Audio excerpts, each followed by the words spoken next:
नमस्कार साथियों, सभी मिथुन राशि वालों का बहुत बहुत स्वागत है।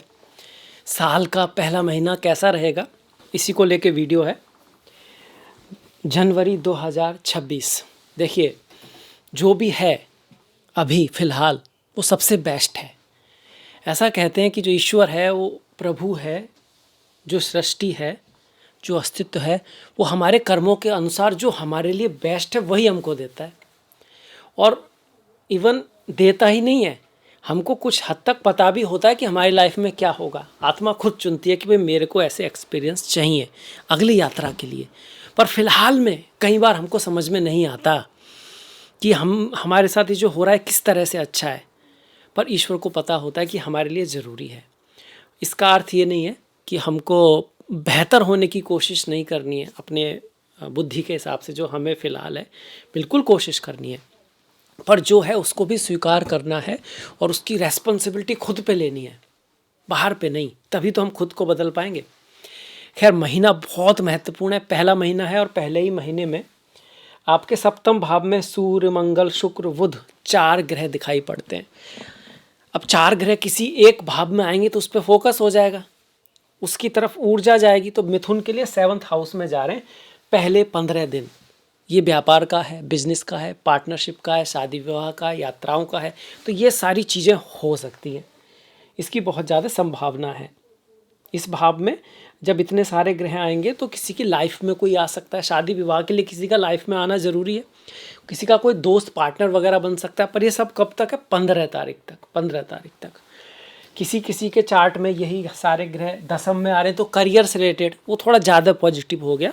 और यहाँ पर भी कुछ तो पॉजिटिव है, जैसे कि पहले भाव का स्वामी सप्तम में, चौथे भाव का स्वामी सप्तम में, साथ में ही आपके पंचमेश के साथ बुध और शुक्र का ये जो योग बना, इसको हम लक्ष्मी नारायण योग बोल देंगे। सप्तम में बन रहा है तो बिजनेस व्यापार के लिए 15 तारीख, 16 तारीख, 17 तारीख तक कुछ बेटर रिजल्ट आ सकता है। नेम फेम के मामले में अच्छा है, पढ़ाई लिखाई एजुकेशन के मामले में अच्छा है। और फॉरेन विदेश से अगर आपका किसी तरह सा कोई चीज़ है, बिजनेस के मामले में आपने कोई वीज़ा वगैरह के लिए अप्लाई किया है, उसका प्लस में रिजल्ट आने का चांसेस यहाँ पे बनता है 15-16 तारीख तक। पर वहीं ये जो 2 ग्रह हैं, सूर्य और मंगल, ये तो अग्नि के ग्रह हैं। राशि भी धनु है, धनु राशि है। ये डुअल साइन होता है, द्विस्वभाव राशि होती है और अग्नि वाली राशि होती है।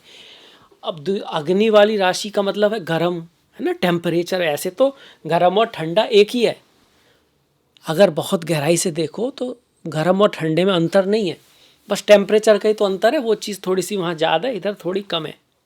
पर फिर भी अग्नि राशि है तो उस एरिया में अग्नि मतलब ऊर्जा, थोड़ा सा गुस्सा, क्रोध, पेशेंस में थोड़ी कमी ला सकती है। हालांकि धनु राशि जो है किसी हद तक नॉलेज की बात करती है, तो न्याय को लेके क्या सही है क्या गलत है, लॉज की बात करती है कि भाई इस तरह से चलना है नहीं चलना। तो इन बातों को लेके अपने पार्टनर को साथ, बिजनेस पार्टनर के साथ कुछ मतभेद होने की संभावना बनती है सही गलत को लेके। ईगो का इशू इसमें कम होता है, ईगो का इशू होता है मेष राशि में ज़्यादा। धनु में होता है सही गलत, आपको पता है मैं सही हूँ और हो सकता है पार्टनर को भी लग रहा हो कि वो सही है। कई बार सब अपनी नज़र से सही होते हैं। जैसे कि कोई व्यक्ति किसी विदेश में गया वहाँ पर, और वहाँ कोई व्यक्ति है और वो अपना कुछ कुछ कर रहा है अपने हिसाब से, सही कर रहा है, पर वहाँ के लोगों को बात समझ में नहीं आ रही है, क्योंकि वो तो उसके लिए नई बात है, उसके लिए वो अलग बात है, उसके लिए वो फॉरेन बात है। तो वो अपनी जगह सही है, वो अपनी जगह सही है। उसको यही सिखाया गया कि हमारी चीज़ें बेटर हैं और उसको सिखाया गया कि भैया हमारी चीज़ें बढ़िया हैं, अच्छी हैं। ये नॉर्मली होता है, लोग मिसअंडरस्टूड कर जाते हैं। रिश्तों में भी ऐसा ही होता है। थोड़ा समझदारी से काम लें 15 तारीख तक, क्योंकि मंगल और शुक्र गुस्सा, क्रोध आदि बढ़ा सकते हैं। स्पाउस पार्टनर को समझने में थोड़ी सी दिक्कत हो सकती है। अगर आप ऐसा कर लेते हैं तो फिर ये सूर्य और मंगल की जो युति है वो आपको धन पैसा भी दे सकती है, और किसी प्रयास से, किसी एफर्ट से उस प्रॉब्लम को सॉल्व करने की वजह से आपको कोई लाभ भी हो सकता है, क्योंकि मंगल यहाँ पर एकादश भाव के स्वामी भी हैं, छठे भाव के भी स्वामी हैं। तो छठे भाव के स्वामी है तो उस हिसाब से देखा जाए तो रोगणे शत्रु को मतलब थोड़ा एफर्ट के साथ आपको प्रयास करना पड़ेगा। अब इसके बाद क्या होगा कि ये ग्रह बदलेंगे। सबसे पहले आपके शुक्र ग्रह जो हैं जो आपके पंचम के स्वामी हैं और 12वें भाव के स्वामी हैं, वो यहाँ जाएंगे 13 तारीख को।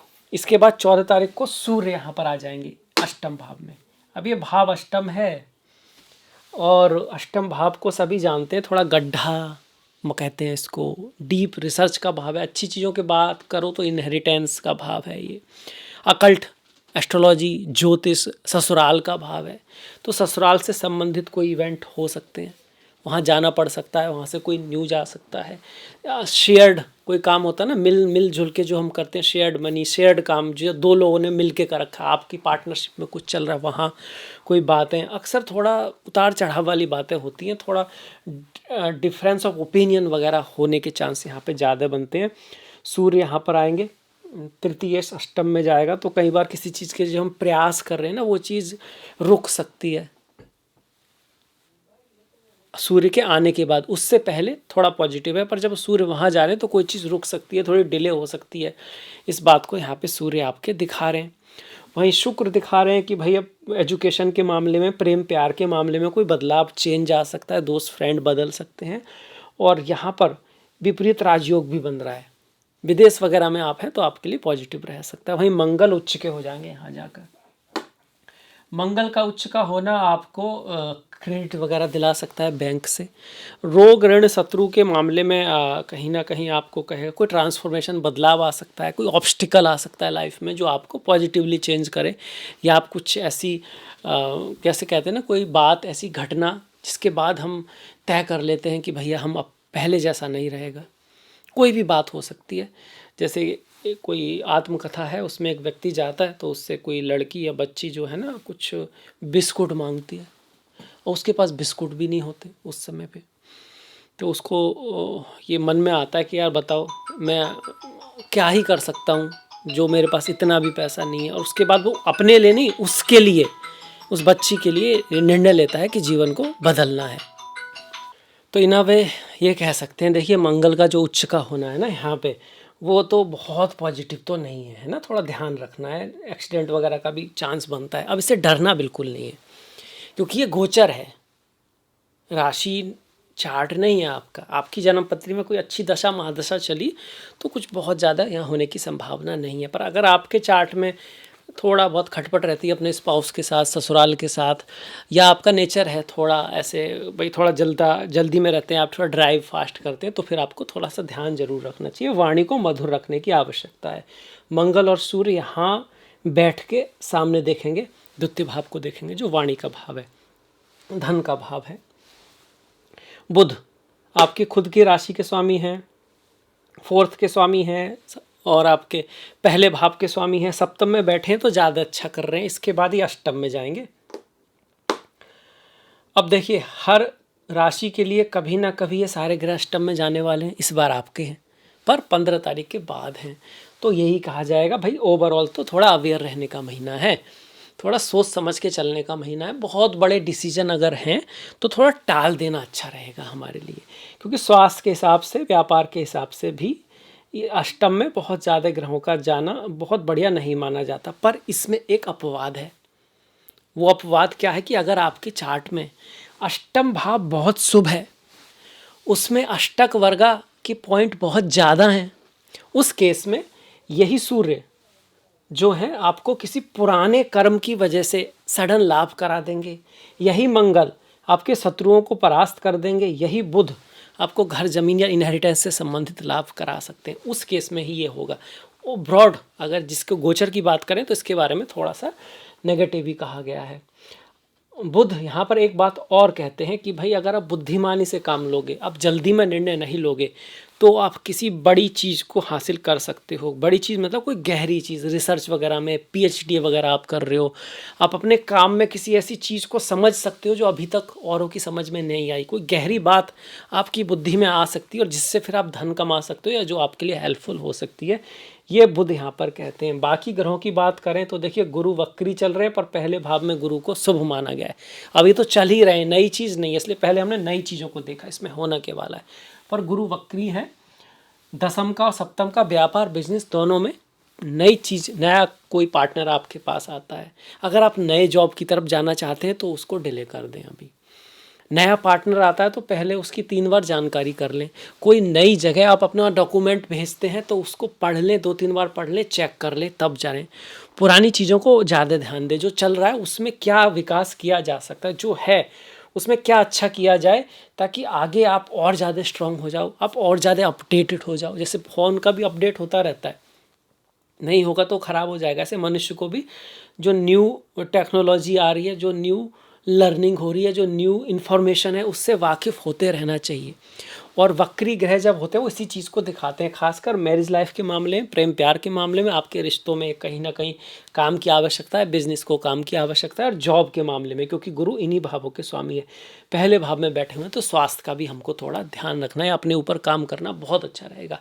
हालांकि ये वक्री गुरु शादी विवाह के लिए शुभ हैं, व्यापार बिजनेस के लिए शुभ हैं, अब्रॉड जाकर पढ़ने के लिए बहुत अच्छे हैं, विदेश जाके पढ़ने के लिए और हायर एजुकेशन के लिए बहुत बढ़िया योग बना के बैठे हुए हैं। और संतान प्राप्ति के योग भी यहाँ पे बने हुए हैं, प्रेम प्यार के योग भी यहाँ पे बने हुए हैं ओवरऑल इस गुरु की वजह से।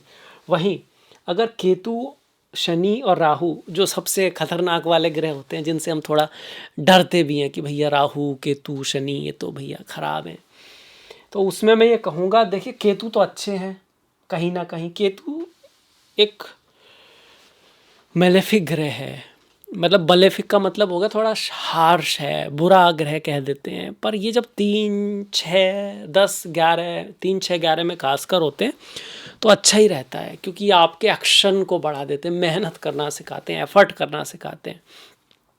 एफर्ट मनुष्य तभी करता है जब उसके लिए कोई प्रॉब्लम आए, उसके लिए कोई अपॉर्चुनिटी आए।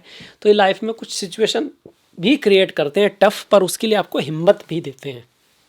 तो केतु एक तरह से तो अच्छे हो गए यहाँ पर। तृतीय भाव में केतु, आपका जो कम्युनिकेशन होगा उसकी वजह से आपको काफ़ी लाभ भी हो सकता है। पर यही कम्युनिकेशन रिश्तों के मामले में ध्यान रखना है, भाई बहन के साथ कुछ दूरी वगैरह यहाँ पे करा सकते हैं, भाई बहन पड़ोसी के साथ। अगर आप प्रोफेशनली कहीं बोलते हैं, आप कोई यूट्यूबर हैं, इंस्टाग्रामर हैं, आप सेल्स में हैं, तो वहाँ आपकी ये हेल्प करेगा कि तो आपकी इंट्यूशन जो होगी बोलने में वो बहुत सही होगी, आपको इंट्यूटिवली समझ में आने लगा क्या मेरे को कहना है, और वो बहुत ही ज़्यादा सटीक हो सकता है।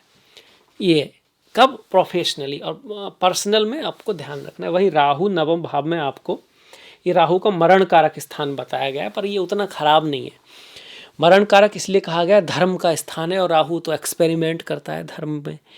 पहले ज़माने से ही धर्म में एक्सपेरिमेंट को अच्छा नहीं माना जाता। जो पिता गुरु टीचर संस्कृति से चलता आ रहा है उसको ही फॉलो करो, वही सर्वश्रेष्ठ है, इसी को अच्छा माना जाता था। पर राहु यहाँ पर एक आपको एक डिस्कवरी करने की वो देता है, चाहत देता है, चीज़ों को समझने की, नई नई नॉलेज को प्राप्त करने की, बाहर विदेश ले जाने की, और अपने जो एक बंद चला आ रहा है उससे बाहर देखने की क्षमता राहु देता है। तो उस सेंस में अच्छा है। हाँ, इसका जो नेगेटिव पार्ट है कि आपको गुरु टीचर, अपनों से बड़े, अपने ट्रेडिशन का अपमान नहीं करना है। कई बार जल्दबाजी में ही होता है अपमान, क्योंकि हम उसका पूरा सेंस नहीं समझ पाते, या वो चीज़ है भी तो उसका एक पक्ष नेगेटिव है तो दूसरा पॉजिटिव भी है, पर हम कहीं किसी कारण से सिर्फ नेगेटिव पक्ष देख पा रहे हैं, इसी वजह से हम किसी का नेगेटिव बात कहते हैं। नॉर्मली अक्सर ऐसा होता है, पूरी बात ना पता होना, आधा ज्ञान होने की वजह से ही हम अक्सर चीज़ों के अपोजिट चले जाते हैं, क्योंकि उसका दूसरा जो पक्ष है वो हमको पता नहीं है। तो वो थोड़ा सा हमको ध्यान रखना है। राहु यहाँ पर है तो हायर एजुकेशन के लिए आप जो प्रयास कर रहे हैं, अगर वो फॉरेन यूनिवर्सिटी है, आपसे घर से थोड़ा दूर है, विदेश में है, या दूसरा कल्चर में आप कहीं शिफ्ट हो रहे हैं, कहीं बाहर जाने की कोशिश करते हैं, उसके लिए ज़्यादा अच्छा है। अगर अपनी ही जगह आसपास करेंगे तो उसमें थोड़ा डिले देर भी यहाँ पर करा सकता है, यहाँ बैठा हुआ राहु। राहु ऐसे हो गए, केतु हो गए, शनि। अब शनि को तो भैया 10वें भाव में बोलते हैं तो कंटक शनि है, कांटों जैसा शनि है। पर वास्तव में कंटक शनि का मतलब है कि वो आपको तैयार कर रहा है आगे के लिए, क्योंकि इसके बाद फिर वो एकादश भाव में जाएगा। तो यहाँ पे आपको आपका जिसको बोलते हैं ना नींव बनाई जा रही है। जैसे मिलिट्री में जब लोग जाते हैं या कहीं किसी उस पर जाते हैं ना, पुलिस में भी होता है, बाहर भी होता है, जो पहले साल होता है, इवन मेडिकल में भी होता है, तो बड़ा परेशान करते हैं, हर काम पे ही लगाए रखते हैं बहुत ज़्यादा। एक तरह से वो इसलिए नहीं किया जाता किसी को आपको परेशान करना है, वो आपको इसलिए किया जाता है क्योंकि अब आप ज़िंदगी में जब उतरोगे तो बहुत बड़ी बड़ी परेशानी आएंगी, और अगर आप परेशानी से, किसी ने आपको कुछ कह दिया, किसी ने कुछ चिल्ला दिया, किसी ने आपका अपमान कर दिया, इसने मेरे को ये नहीं दिया, इतनी छोटी छोटी बातों से अगर आप बिखरोगे तो लाइफ में क्या करोगे? कुछ नहीं कर पाओगे। वो अब तो छोटी मोटी बातों से ही परेशान होते रहोगे। तो इसलिए आपको खूब बेइज्जती भी की जाती है, खुद रगड़ा भी जाता है, काफ़ी हद तक आपको ना स्ट्रांग किया जाता है कि आप कुछ भी आपको आपके लक्ष्य से हटा ना सके। आप छोटी मोटी बातों के बारे में चिंता ही ना करो, ये तो कोई बात ही नहीं हुई, मेरे को बस अपने लक्ष्य पे ध्यान रखना है। ये छोटी मोटी बातों से मेरे को डरना नहीं है, सीखना है, उनसे सीखना है। वहाँ इस सब बातों के बावजूद भी उस टीचर से, उस गुरु से, आसपास वालों से जो अच्छी चीज़ें हैं सिर्फ उनको लेना है और अपने आप को मजबूत करते हुए चलना है, आगे बढ़ते हुए जाना है। इसी को बोलते हैं कंटक शनि। कुछ लोग इस बात को समझ नहीं पाते, तो फिर उनको थोड़ा डिफ़िकल्टी आ रही है, चीज़ें देर से हो रही हैं, डिले हो रहा है, थोड़ा लॉस हो रहा है, घर वालों का साथ नहीं मिल रहा है, पत्नी या पति जो है, पार्टनर है, वो थोड़े से हमको समझ नहीं पा रहे हैं।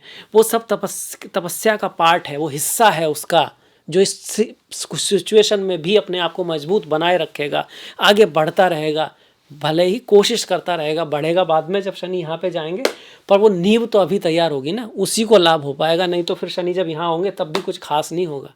तो एक तैयारी चल रही है आपकी कंटक शनि के हिसाब से। पर किसी किसी के शनि बहुत शुभ हुए तो वो तैयारी भी उतनी, मैं कहूँगा उतनी ज़्यादा कष्टपूर्ण नहीं होती, बल्कि आपको ऊपर उठाती है, ऊपर ले जाती है, आपको रेस्पॉन्सिबिलिटी का ध्यान कराती है। आपके ऊपर कुछ बहुत बड़ा काम दे दिया जाता है जिसके अंतर्गत आपको काम बहुत करना पड़ रहा है और आपको लग रहा है यार ये तो बड़ा बोझ है, पर अल्टीमेटली वो आपके लिए अच्छा ही है। तो ये कर रहे हैं यहाँ पे हमारे शनि। अब आ जाते हैं त्योहारों की बात। देखिए, पहले तो नई साल की आपको बहुत बहुत शुभकामनाएं हो, ये साल आपके सारे सपने पूरे करे। और अब इसके बाद जो त्यौहार हैं, जैसे कि लोहड़ी है 13 तारीख की, 14 का है हमारा क्या, मकर संक्रांति। सूर्य मकर राशि में जा रहे हैं, मकर राशि में सूर्य जाते हैं, इनको शुभ माना गया, अच्छा माना गया, बढ़िया माना गया है, क्योंकि उत्तरायण होते हैं। भीष्म पितामह ने सब वेट किया था इसका, बोलते हैं ऐसा कि भाई उसके बाद ही प्राण त्यागेंगे, ताकि मोक्ष आदि की जो यात्रा है वो थोड़ी सुलभ हो सके। 23 तारीख की बसंत पंचमी है, सुभाष चंद्र बोस जयंती है। तुम मुझे खून दो, मैं तुम्हें आज़ादी दूंगा। कोई कितना ही महान क्यों ना हो, कुछ तो उसको भी आपसे चाहिए होता है, तभी वो आपको कुछ डिलीवर कर सकता है। कर्मा का भूलोक पे सिद्धांत यही है। कृष्ण जिसके साथ में थे उसको भी गीता भी सुननी पड़ी, ऐसा तो नहीं कि गीता बिना सुने ज्ञान हो गया। और फिर युद्ध भी लड़ना पड़ा, नारायण के साथ होने के बावजूद, वासुदेव के साथ होने के बावजूद प्रयत्न तो करने ही पड़े, है ना। तो वो इसी चीज़ को दिखाता है, सुभाष चंद्र बोस इस चीज़ को दिखाते हैं। बहुत महान व्यक्ति हुए, उनके जीवन से सीखने को मिलता है कि प्रयास करने चाहिए। उनका प्रयास अंत में सफल हुआ असफल हुआ ये कौन देखता है, पर उन्होंने प्रयास किए, इसको बहुत लोग देखते हैं। 26 तारीख का रिपब्लिक डे है, तो उसकी आपको शुभकामनाएं हो। 3 तारीख की पौष पूर्णिमा है, 14 तारीख की शतिला एकादशी, 29 तारीख की जया एकादशी है। ओम नमो नारायणाय, ओम नमो भगवते वासुदेवाय। 29 की जैसे मैंने बताया जया है, और 14 की शतिला एकादशी है। 1 और 16 का भगवान शिव के जो भक्त हैं उनके लिए महत्वपूर्ण है, प्रदोष है। और 16 की जो है ना शिवरात्रि भी है, चतुर्दशी होती है। अब एक राज की बात है कि एकादशी जो है ना, बहुत सारे लोग इस बात को नहीं समझते हैं कि सिर्फ हमारे धर्म में नहीं है, ये दूसरों के धर्मों में भी है। ये जो चतुर्दशी है कृष्ण पक्ष की, ये सिर्फ हमारे धर्मों में नहीं है, ये वहाँ पर भी मनाई जाती है जो हमसे बहुत बहुत दूर हैं, क्योंकि ये तिथियों में कुछ है। ये सूर्य चंद्र का जो रिश्ता है, ये हमारे जो पृथ्वी ग्रह है उस पर उस समय कुछ ऐसा होता है कि वहाँ पर ध्यान, पूजा, मेडिटेशन, ये सब करना, दान, ये सब करना किसी हद तक हमारे आत्मिक विकास से जुड़ा। इसलिए सिर्फ एक धर्म का नहीं, पूरी पृथ्वी पे आप इसको पाओगे। 6 तारीख की संकष्टी है, 18 की माघा अमावस्या है, और 14 तारीख की मकर संक्रांति। सूर्य अपनी राशि बदल रहे हैं, बहुत ही महत्वपूर्ण ये तिथि है। 14 तारीख मकर संक्रांति, सूर्य हो रहे हैं उत्तरायण। और मकर राशि भी आप कहोगे कि मंगल के उच्च की राशि हो जाती है, तो कर्म की राशि है। सूर्य उत्तरायण कर्म की राशि से स्टार्ट होते हैं, क्योंकि संसार कर्म प्रधान है। वो बात अलग है कि अभी के कर्मों का सारा रिजल्ट आपको नहीं मिल पाता कई बार, तो फिर वो पेंडिंग होते हैं, बाद में आपके पास घूम के आते हैं। तो ये था मेरी तरफ से मिथुन राशि के लिए जनवरी 2026 का राशिफल। मुझे आशा है कि आपको पसंद आया होगा, कुछ सीखने को मिला होगा आपको। आपने इतना सारा समय दिया, इसके लिए आपका बहुत बहुत धन्यवाद। नमस्कार।